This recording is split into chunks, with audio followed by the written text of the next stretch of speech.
बिस्मिल्लाहिर्रहमानिर्रहीम अल्लाहुम्मा सल्लि अला मुहम्मदिन व आले मुहम्मद वाजिल फ़रजम व सहलन मखरजहुम।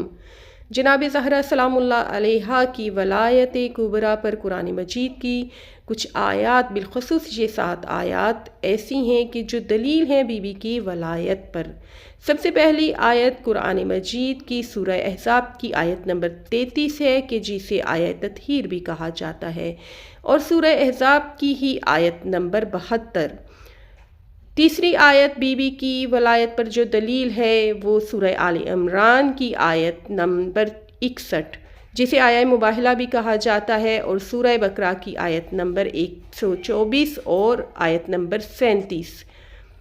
सूरह शोरा की आयत नंबर 23 बीबी की वलायत पर दलील है, और सूरह दहर की आयत नंबर 9 ये बीबी की वलायत कुबरा को बयान करती हैं।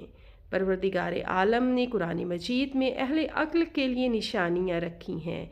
खुदावंद मुताल हम सब को मारफत मोहम्मद व आले मोहम्मद अता फ़रमाए और इनके हकीकी मुहिब्बों में शामिल फ़रमाए। अल्लाहुम्मा सल्लि अला मुहम्मदिन व आले मुहम्मद वाजिल फ़रजहुम व सहलन मखरजहुम।